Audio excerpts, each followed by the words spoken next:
Hello students. कैसे हो आप सब? पढ़ाई कर रहे हो ना? आज हम इस वीडियो में क्लास 12th के बिजनेस स्टडीज का 9th चैप्टर वित्तीय प्रबंधन या फाइनेंशियल मैनेजमेंट ये शुरू कर रहे हैं। ये हमारा इस चैप्टर का पहला वीडियो है। तो चलिए देखते हैं कि वित्तीय प्रबंधन क्या होता है। तो वित्तीय प्रबंध का अर्थ हम देखते हैं।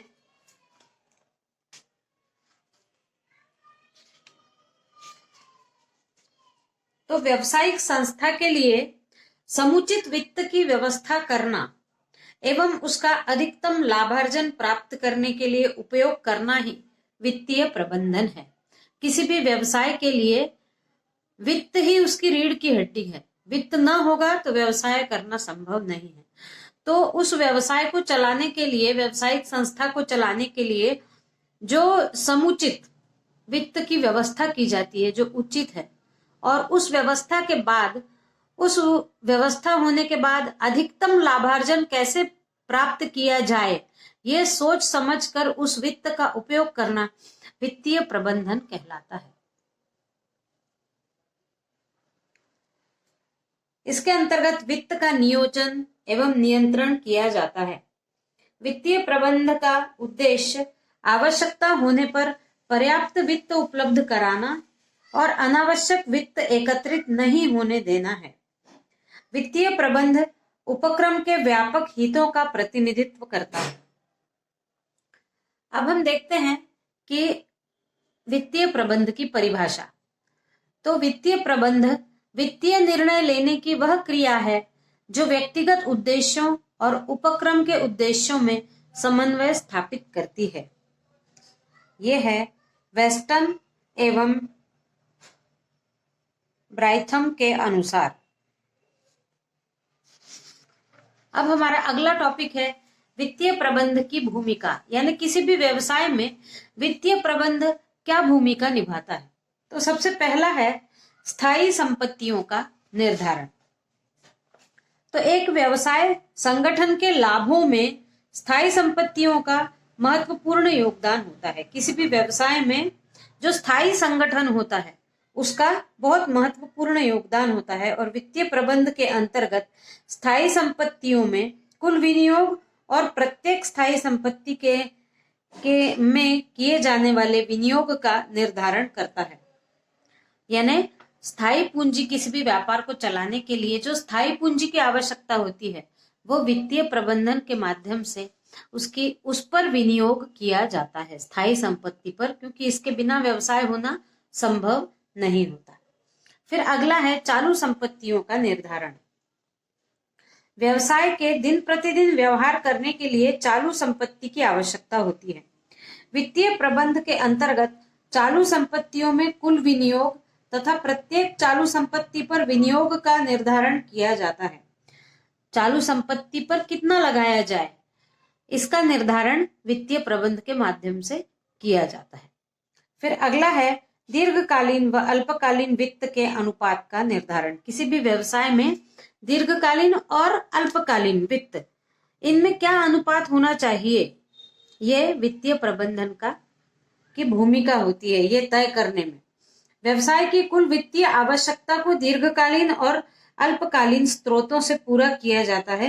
वित्तीय प्रबंध के अंतर्गत दोनों प्रकार के वित्तीय स्रोतों के अनुपात का निर्धारण किया जाता है।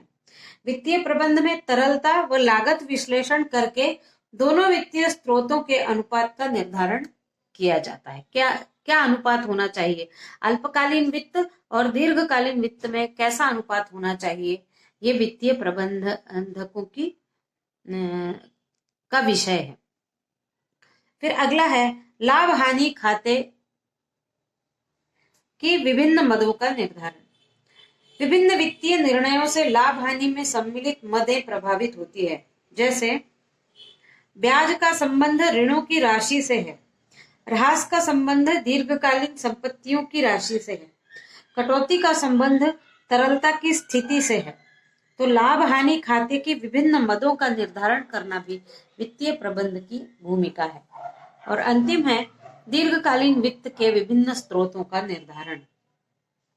दीर्घकालीन वित्तीय स्रोतों में समता अंश, पूर्वाधिकार अंश, संचित लाभ, ऋण पत्र, दीर्घ ऋण ये मुख्य हैं। और वित्तीय प्रबंध के अंतर्गत विभिन्न दीर्घकालीन वित्तीय स्रोतों का अनुपात निश्चित किया जाता है। वित्तीय प्रबंध इन अनुपातों को नियमित करने में सहायता करता है। आपने 11th में ये पढ़ा होगा, ऋण पत्र क्या है, पूर्वाधिकार अंश पूंजी क्या है, समता अंश पूंजी क्या है। तो इन पर कितना प्रतिशत होना चाहिए, इनका निर्धारण करना वित्तीय प्रबंधक का कार्य है। फिर हम अगला देखते हैं, टॉपिक है हमारा अगला, वित्तीय प्रबंध के उद्देश्य।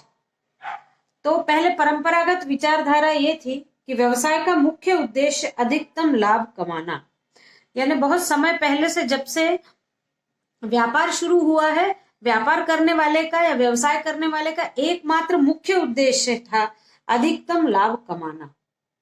उपभोक्ताओं का शोषण होने, इस कारण से क्या हुआ कि वस्तुएं महंगी होने लगी और उपभोक्ताओं का शोषण होने लगा। इसके बाद अधिकतम लाभ के स्थान पर उचित लाभ को प्राथमिकता दी गई। उचित लाभ कमाने का उद्देश्य बन गया। आधुनिक वित्तवेत्ताओं के अनुसार वित्तीय प्रबंध का उद्देश्य संपदा के मूल्य को अधिकतम करके स्वामियों के कल्याण को अधिकतम करना। तो यहाँ पर हम देखते हैं कि किन उद्देश्यों से वित्तीय प्रबंध की आवश्यकता है। उद्देश्य क्या है? तो पहला है लाभ को अधिकतम करना। तो जिस प्रकार कोई भी विद्यार्थी यदि शिक्षा ग्रहण करता है तो उसका अधिक से अधिक, उसकी अभिलाषा रहेगी कि मैं अधिक से अधिक अंक अर्जित करूं। और ठीक उसी प्रकार प्रत्येक व्यवसायी की भी यही अभिलाषा होती है कि वो अधिक से अधिक लाभ कमाए। ये परंपरागत विचारधारा है। इसमें केवल अधिकतम लाभ अर्जित करना ही उद्देश्य था।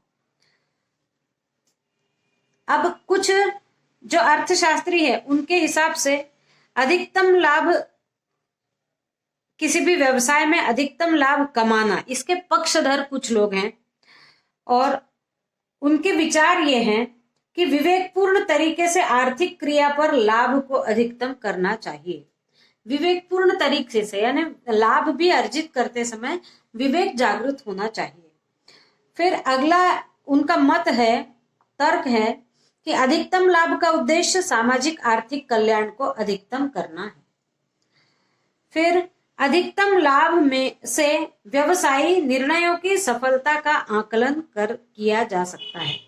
ये मानते हैं अर्थशास्त्र, व्यवसाय अध्ययन के जो तज्ञ हैं, वो जब ये चाहते हैं, ये इसके पक्ष में जिनके मत हैं कि लाभ को ही अधिकतम करना, ये वित्तीय प्रबंध का उद्देश्य है, लाभ को अधिकतम करना। उसके पक्ष में ये तर्क दिए जा रहे हैं, जिसमें अगला तर्क है लाभ व्यवसाय में प्रेरणा का एक प्रमुख स्रोत है। अधिक लाभ कमाने की प्रेरणा व्यवसाय में कुशलता लाती है। और फिर अंतिम इनका तर्क है कि लाभ को दृष्टिगत रखकर ही साधनों का कुशल आवंटन एवं विवेकपूर्ण उपयोग किया जाता है।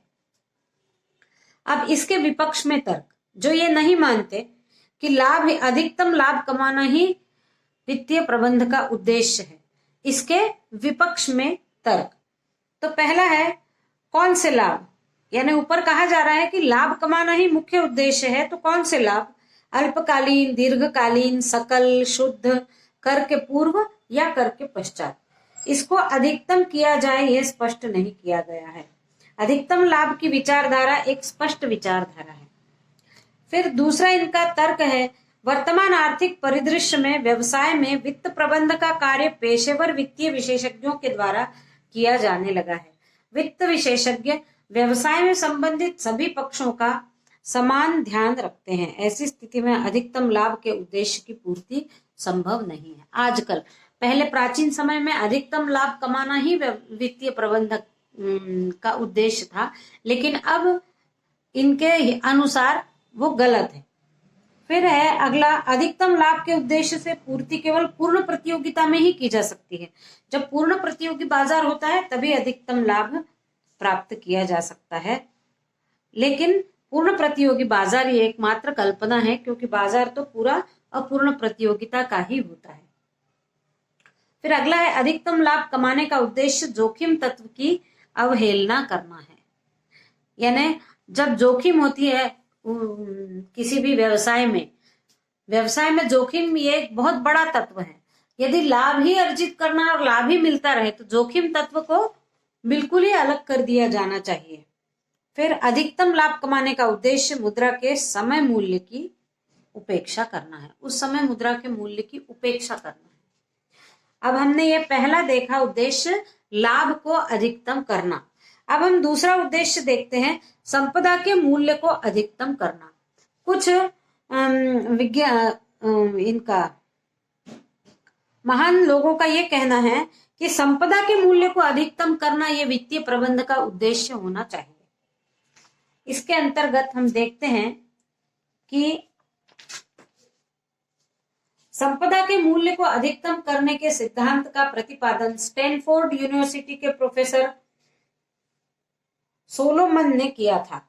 वर्तमान समय में लाभ को अधिकतम करने के स्थान पर संपदा के मूल्य को अधिकतम करना वित्तीय प्रबंध का मूल उद्देश्य बन गया है। वित्तीय प्रबंध के अंतर्गत ऐसे कार्य किए जाने चाहिए जिससे संपदा का निर्माण हो एवं फर्म में के शुद्ध मूल्य में वृद्धि हो। संपदा के मूल्य में वृद्धि होने से कंपनी आर्थिक रूप से सुदृढ़ होती है, जिससे कंपनी की ख्याति में वृद्धि होती है और कंपनी के अंशधारी भी अपनी संपदा के अधिकतम होने में रुचि रखते हैं। तो ये आवश्यक है कि संपदा में बढ़ोतरी होनी चाहिए। यदि जो भी अंशधारी हैं, कोई भी अंशधारी अंश क्यों खरीदते हैं? क्योंकि उनको मालूम है कि आगे जाकर हमारे अंशों का मूल्य बढ़ जाएगा और हमारा रुपया जो है वो अधिक हो जाएगा। अब इन दोनों उद्देश्यों के अतिरिक्त भी कुछ उद्देश्य हैं, हम उनको देखते हैं। तो अतिरिक्त उद्देश्यों में पहला है व्यवसाय की स्थापना और स्थायी कार्यों के लिए पर्याप्त धन की व्यवस्था।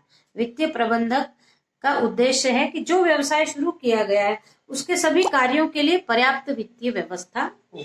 दूसरा है व्यवसाय के लिए कार्यशील पूंजी की व्यवस्था करना। व्यवसाय के लिए जो रोजमर्रा की आवश्यकताएं हैं, जैसे कच्चा माल मंगवाना है, श्रमिकों को पैसा देना है, ये पैसा ऐसा है कि रोज खर्च किया जाना है, तो ऐसे वित्त की प्रबंध करना। फिर तीसरा है व्यवसाय की धनराशि का सदुपयोग सुनिश्चित करना। व्यवसाय के लिए जो भी धनराशि है उसका सदुपयोग होना चाहिए, कहीं उसका दुरुपयोग ना हो। फिर व्यवसाय के लिए न्यूनतम लागत पर वित्त प्राप्त करना। ऐसी जगह से वित्त की व्यवस्था करना जहां पर न्यूनतम लागत लगे। फिर व्यवसायिक वित्त की सुरक्षा निश्चित करना, जो व्यवसाय है उसकी सुरक्षा हो, व्यवसाय का वित्त है उसका दुरुपयोग न हो। फिर वित्तीय आवश्यकताओं की पूर्ति के लिए पूंजी के साधन सुनिश्चित करना।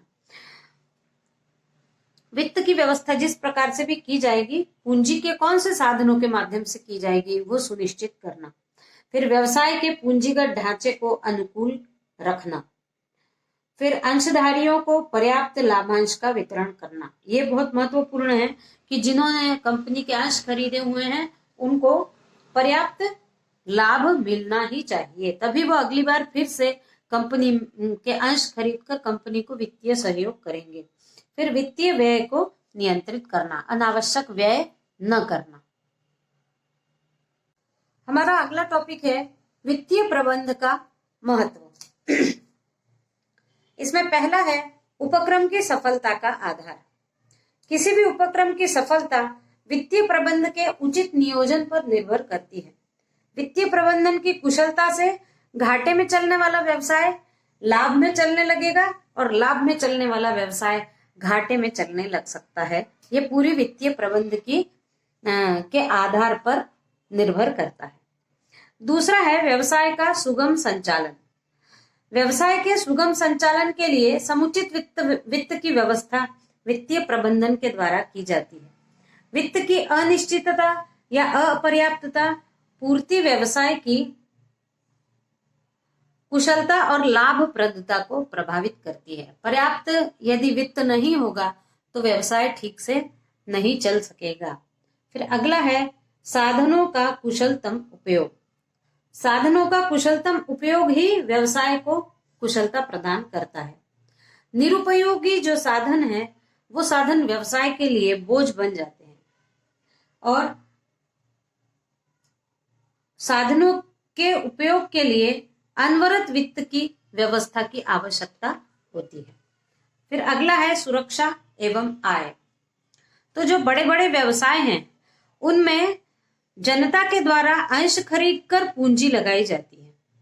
जो पूंजी जनता की होती है और जो जनता की पूंजी है वो यदि उनको बढ़ के ना मिले या फिर उनको सुरक्षा महसूस ना हो किसी भी व्यवसाय में अंश खरीदने या ऋण पत्र खरीदने में, यदि वो सुरक्षित अपने पैसे का अनुभव नहीं करेंगे तो वो कभी भी वहां के अंश या ऋण पत्र नहीं लेंगे और वो नहीं लेंगे तो व्यवसाय को आय प्राप्त नहीं होगी। उनको भी उससे आय प्राप्त होनी चाहिए, उनको भी पर्याप्त लाभांश मिलना चाहिए। फिर वित्तीय संस्थाओं के लिए महत्व। वित्तीय संस्थाओं में दिए जाने वाले ऋण का निर्णय वित्तीय प्रबंध के द्वारा ही लिया जाता है। वित्तीय संस्थाएं ऋण की सुरक्षा एवं तरलता दोनों को दृष्टिगत रखते हुए ऋण प्रदान करती है। तो व्यवसाय के लिए जरूरी है व्यवसाय किस प्रकार का है, तभी ऋण देने वाली संस्थाएं उस व्यवसाय को ऋण प्रदान करती है। फिर पूंजी निर्माण में सहायक। वित्तीय प्रबंध विनियोग एवं लाभांश संबंधी निर्णय लेकर पूंजी निर्माण में सहयोग करता है। फिर अगला है अंशधारियों के लिए उपयोगिता।